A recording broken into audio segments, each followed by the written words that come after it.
This is Agriculture Today, and I'm Shelby Varner with the K-State Radio Network. Livestock economist Elliott Dennis with the University of Nebraska-Lincoln begins today's show with his cattle market update.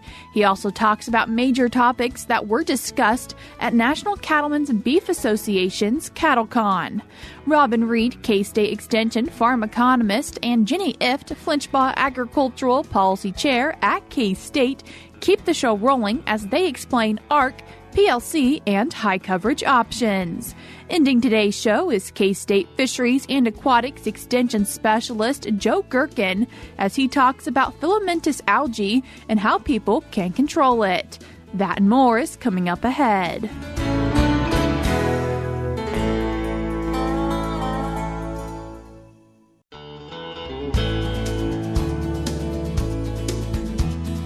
You're tuned in to Agriculture Today, and we start our Monday show with a cattle market update from University of Nebraska-Lincoln livestock economist Elliott Dennis. Elliott, thanks for joining us today. Thanks for having me. Elliott, first, just giving us a quick recap of what you've seen in the cattle market last week. And first, an inventory report did come out recently. Yeah, the cattle inventory report came out end of January. All cattle and calves are down about 0.5% from last year. A big number that we were watching was the number of beef cow in the herd, essentially down about 0.5% and about 3.8% lower than we were back in 2014. Important to note is that this is the lowest cow herd that we've had since about 1961. The other number that we were really looking at was the beef heifers for replacement, which was about 4.67 million head, or about 1% less than a year ago. And that is the smallest inventory since about 1949. So really when we're thinking about kind of where we're at shaping into this industry as far as regrowth, and really looking at kind of the cattle cycle, which is generally a 10 to 12 year cycle, have somewhat bottomed out. But if we're actually going to continue to think about where the growth comes, it is essentially going to be from a reduction in cull cow this year. The real question is how many cows we're going to, kill this year, but also how many heifers we're going to hold back for retention in 2025, which will ultimately determine kind of that calf crop number for 2026. What are we seeing for feeder cattle prices?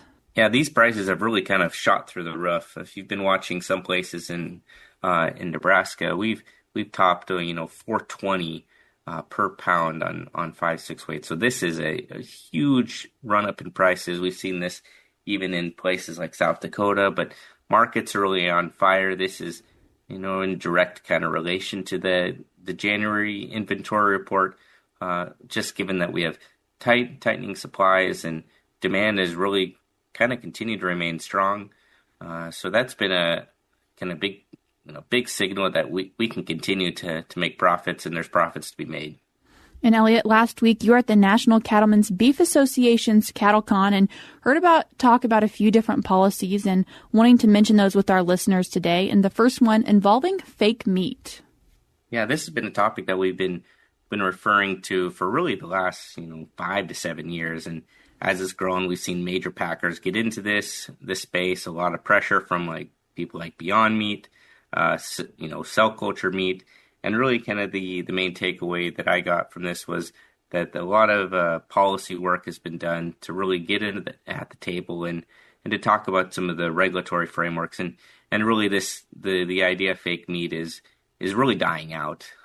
We're from twofold. The first is just the demand, and also really there's been a strong push against the labeling to not be able to call it basically slaughter-free beef. And to call it what it actually is, which is cell-cultured meat or cell-cultured products. And so really kind of trying to stave off and protect the good name of beef. So that was a big thing, and I think is a huge win for the industry moving forward. And something else that we've talked a lot about when it comes to the grain market and the cattle market, trade.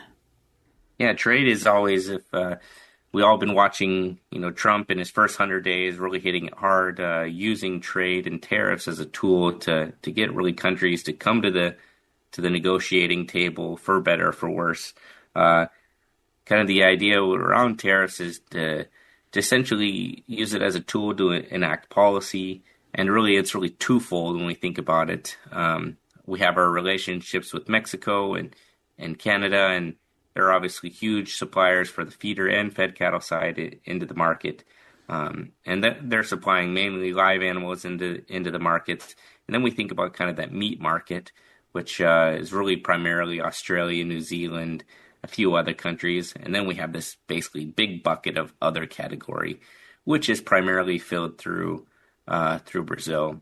And so the way that most trade works in the United States for beef is what's called a tariff rate quota, which essentially is there's a fixed amount of beef that can be shipped in per country. And then after that, that basically comes tariff free. And then after it hits that quota, then in order to ship it in, we have essentially subject to a large tariff rate or a tax. To give you an idea of kind of where we're at and how strong the U.S. beef market is and how people want to participate in it. Australia was a huge contributor to trade last year, same as New Zealand, nearly filling their quota rates, which are pretty high. But in the other category, as I mentioned, Brazil primarily fills this quota, and at the end of January, it's already full. So essentially, that Brazil has already filled up most of that quota, just kind of giving you an idea of kind of the demand and kind of the need to get into the U.S. market, and that's where that value is. Highlight here is that they're not just really generally competing with us on the quality of the meat. A lot of the meat coming in is in lean trimmings. A lot of the 90s that really goes into making ground beef and being mixed with fed cattle trimmings to make ground beef like 80-20 or 90-10. Is really at an all-time high, and it's because consumers love to eat ground beef and use it in a lot of their products. And another major point that you heard talked about, yield improvement for cattle. Yeah, over the last, I'd say 20 to 25 years, as we kind of moved from a kind of a lean beef product to a highly marbled, which is a large function of just an improved consumer eating experience. There's been a lot of pressure and kind of emphasis through grid pricing to improve quality grade. And so moving cattle from select to choice and choice to prime. And we look at the total number of cattle grading choice plus, so that's choice plus prime. It's gone up dramatically. Most noticeably, that increase has really happened since 2016 in the Southern Plains, which has really impacted the total quality of choice beef on the market. And I think the industry has appreciated that. And consumers have definitely responded to that, and beef is viewed as a premium product. However, as we put cattle on feed longer, they tend to get fatter, and in order to deposit that intermuscular fat, it tends to result in a lot of back fat. So that's the other half of the equation when we think about premiums and discounts on a formula or a grid. We have kind of the quality grade, and then we have the yield grade. So yield grade 1 through 5. And we've seen just a large increase in yield grade 4s and 5s, which means there's a lot of back fat. And so the industry is kind of moving towards in that discussion of saying, now that we've kind of really mastered this quality grade issue, can we actually go and look at kind of these yield grade, which is really a function of a yield grade equation that was developed really in the 1960s under different cattle feeding circumstances. And so a lot of emphasis on improving yield grade over the next 5 to 10 years, and getting those estimates correct and really trying to get the most value out of the meat that goes into the box and have less waste and trim. And when we think about the cattle market, Elliott, we talk a lot about animal health and technology, and how are those maybe coming together, specifically when we look at New World screwworm? Yeah, so when I think about technology, I'm thinking really about the ideas to manage individual animals and to think about how we can improve kind of our management of our animals and through technology to manage even things like risk. I think the screwworm example that we're currently facing, a good example of how ideas of animal health can really impact the industry. Kind of the good news that we were able to receive was that APHIS and NCBA have been able to work together, and they are actually developed a system to allow the import of feeder cattle from Mexico to continue. It's going to happen starting in 2 separate locations. It's going to be a pretty delayed process in getting these animals through with lots of inspections and certifications. That's going to really start about 500 head a day. So when you think about kind of where we're at in the feeder cattle market that's coming from Mexico, it will be greatly reduced, but we're actually able to flow cattle through. And then when we think about just kind of our own prevention, just using our preventative tools that are out there, APHIS is doing a great job working in conjunction with the NCBA to basically eradicate flies and to make sure it doesn't really move in higher into Mexico and ultimately into the United States. And are there some risk management federal insurance programs for cattle producers also that were mentioned? Yeah, there's been a big push to create tools for producers to use to manage all sorts of, yield risk and price risk. Federal insurance tools that were continually highlighted that producers can and really are encouraged to take advantage of. Livestock indemnity program, which essentially gives you protection above average death, livestock risk protection, pasture range and forage, a lot of changes that have happened over there in the last couple of years. And then for producers in South Dakota, Nebraska, Colorado, and Texas, we have the wean calf risk program, which essentially protects yield and revenue protection. This is similar to your general crop insurance. And so if you haven't used any of these tools, I just encourage you to find an agent you feel comfortable with and talk to them, because these are ways that we can continue to manage risk that we face in the market every day. Elliott, I appreciate you taking the time to join us today. Yep, thanks for having me. That was University of Nebraska at Lincoln livestock economist Elliott Dennis. We're cutting to a short break now on Agriculture Today, but stick around because we have more for you up ahead.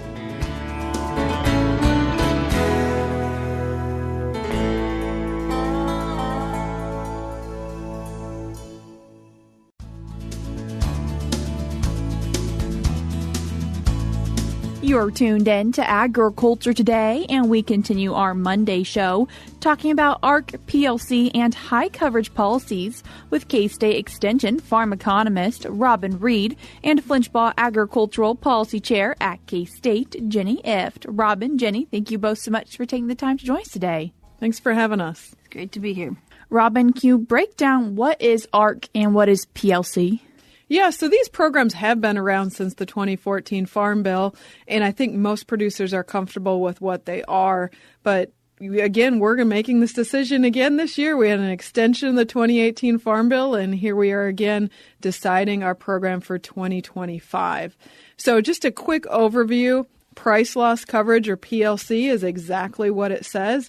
There are prices that are set, and if the marketing year average price for the crop that's harvested this year gets below that price threshold, then we start getting a payment. So it's basically the difference in that price threshold and the marketing year average price, and that is paid on the base acres of the farm, actually 85% of them. So the second one is agricultural risk coverage, or ARC. And this one basically is a revenue program that looks at the last 5 years of county yield, the last 5 years of marketing your average price. There is a lag year in there, so it's actually 6 years out. But what that does is set a benchmark for each county in each crop, and a lot of times separated by non-irrigated and irrigated crop. So if you look at that, there's just a revenue guarantee for that county. And if the current year revenue, so the current county yield and the marketing year average price for this year's harvested crops gets a revenue below 86% of that benchmark, then we get a payment in that county. We will have a webinar, and I have some papers online that break that down a little further. But basically, producers are choosing between a price loss coverage program and a county-based revenue program. What are some prices we've previously seen for these? The interesting thing going into the decision this year is we have bigger prices as far as the benchmarks and the guarantees than we've had in a long time. And that's because these prices are based on what has happened in the market for the last 5 or 6 years. And you look at the current market, and there's definitely some room for improvement. So I think that a lot of times producers have looked at these when we've been in good years and said, yeah, it's really not that big a deal. I think it is going to be a big deal this year, because I do see payments possibly in both programs, depending on how low commodity prices might get in the next marketing year. And one thing I want to clarify, this is for the 2025 harvested crop. So the marketing year for these crops do not start until further down the road. For wheat, that'll be June 1st of this year, goes through May 31st of next year, and then the payment is the following October, so October of 2026. Corn, soybeans, grain, sorghum, that marketing year will start September 1st of 2025 and run through August 31st of 2026. So there is a lot of unknowns of where our commodity prices could go in that time frame, and that's what makes this decision very difficult. What are the key points that you'd really want growers to think about before they make a decision? First off, what base acres do they have and what commodities those base acres are assigned to? So we have a lot of wheat and grain sorghum base across the state of Kansas that is now growing dryland corn or even soybeans. So producers need to remember they're looking at the crop that their base acres are assigned to when they're making the decision. Really looking at price levels then, when we look at the PLC price for this year, corn is at $4.26. Grain sorghum, $4.51, soybeans at $9.66, and wheat at $5.56.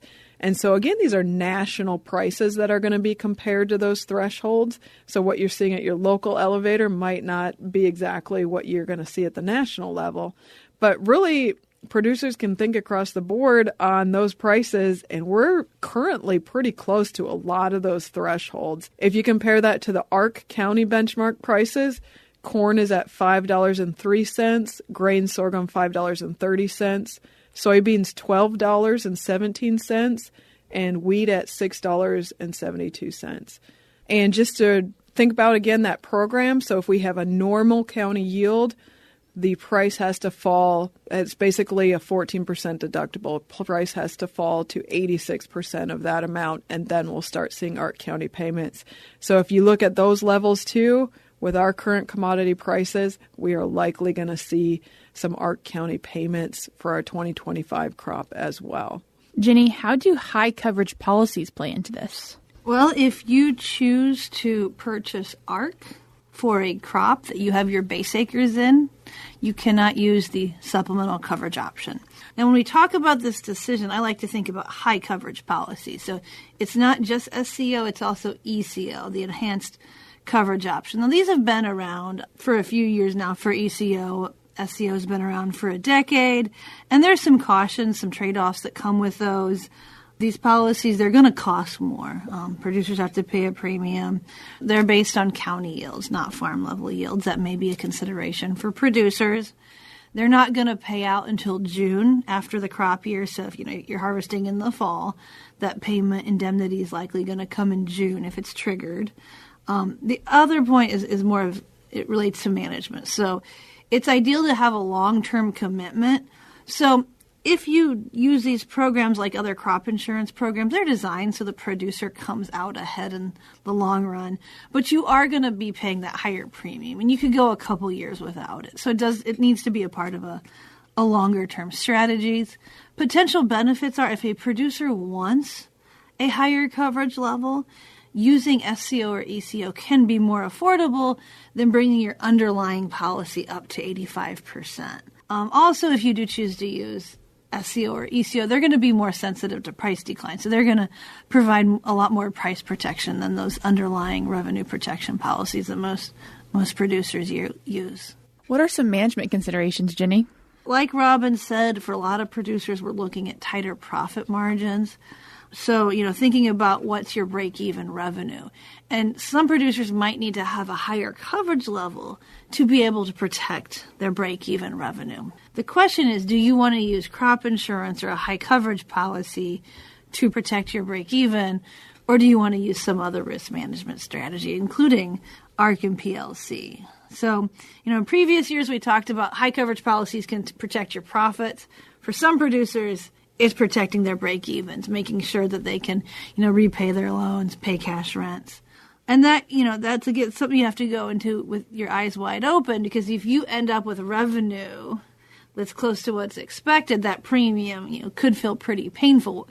It's there to prevent a shell loss situation where you can't, where it might be difficult to continue farming even. What are some considerations for people who are looking into all these different avenues? Like Robin said, for a lot of producers, that ARC guarantee is pretty high because it's set using, prices from the past couple of years when prices were high. So that's going to be attractive. So you're looking at like a likely ARC payment versus the deeper price protection that's provided by PLC.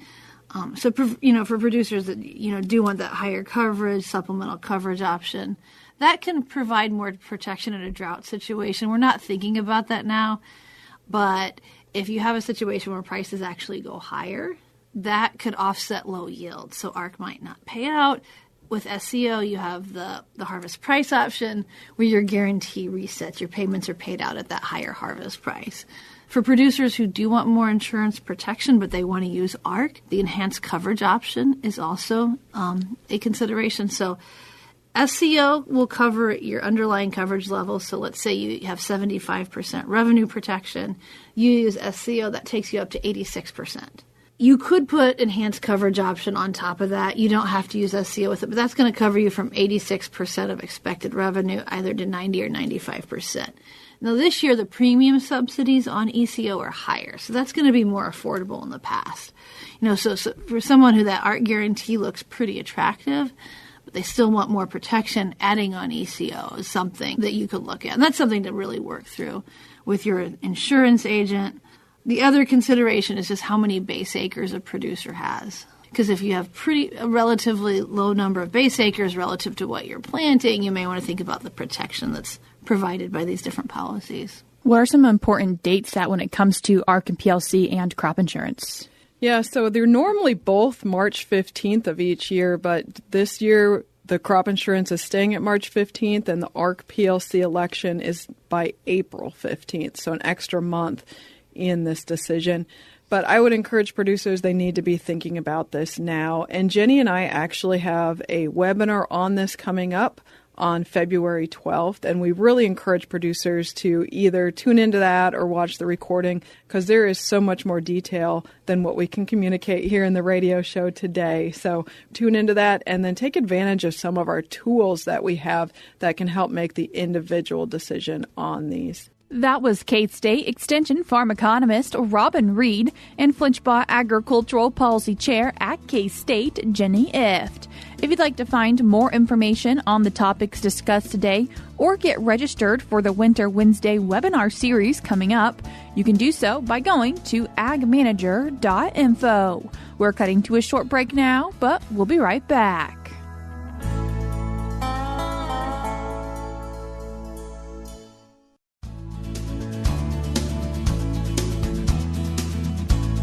You're tuned in to Agriculture Today, and we conclude our Monday show talking about filamentous algae with K-State Fisheries and Aquatics Extension Specialist Joe Gerken. Joe, thanks for joining us today. Thanks for having me back. Is filamentous algae blue-green algae? Yeah, I get that question quite a bit, and it's not. Filamentous algae actually grows on the bottom of the pond, and it floats up to the top and forms mats a lot of times, and that's when it can cause problems in ponds.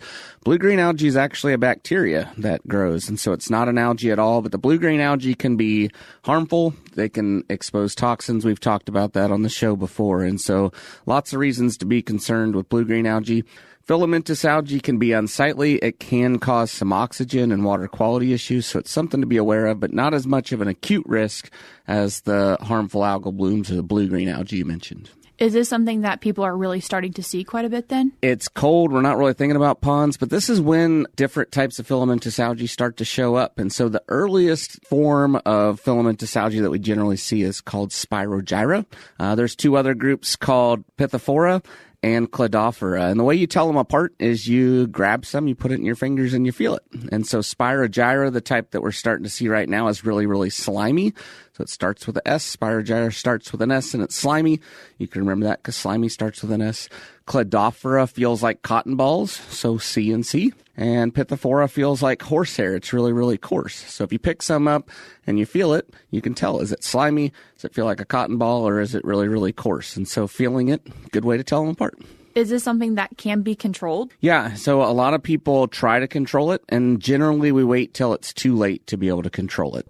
What a lot of people want to do is be able to go out, spray something in their pond, and kill all of the filamentous algae, and you can do that. They make algicides that will kill it. The problem is that ponds are closed systems. So if we kill all of the filamentous algae and it goes down to the bottom and decays, it releases all of those nutrients, the nitrogen and phosphorus primarily, back into the water, into the pond, and that's just fertilizer for other little seeds to start growing. So you see kind of a continuous feedback loop.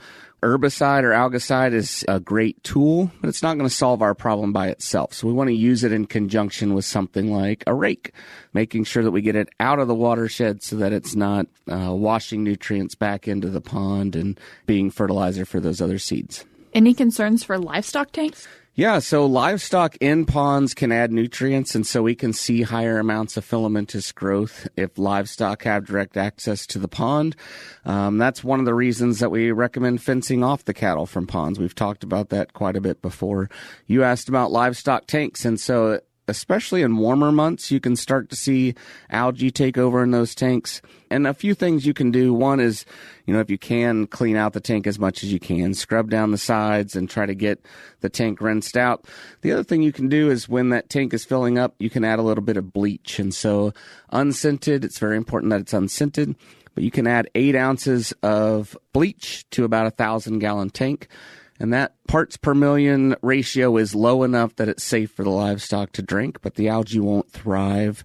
It's important to remember that, if you have 20 head of cattle, they're drinking about 15 gallons a day. Within, 3 or 4 days, that 1,000 gallons has been depleted by the livestock. So it's something that you would want to kind of do and refresh every few days if you're trying to use it to keep the filamentous algae down.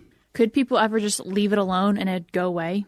Yeah, so that happens every year. So at the end of the year, when it gets really cold, it dies off naturally, just like a lot of other plants do. So it would go away. One of the other really common things that we see is this algae grows on the bottom of a pond and it collects little air pockets. And so then it floats to the top. And so if we have a big thunderstorm come down and big raindrops hitting all of that algae, it knocks all that air out of it and it'll sink down to the bottom. So it can go away, but generally if it becomes a problem, doing something about it and kind of being proactive is a better way to go. If it never just goes away, does it take a while to actually get it under control? Yeah. So, one of the things we're talking about raking, that can be really hard to do, but it's something that you got to be persistent with. It's just you do it for a period. It can be 2 or 3 years where you're going out there and raking it consistently, and then just one time it stops. And so be persistent, keep up with it. It's something you can get under control. That was K-State Fisheries and Aquatics Extension Specialist Joe Gerken.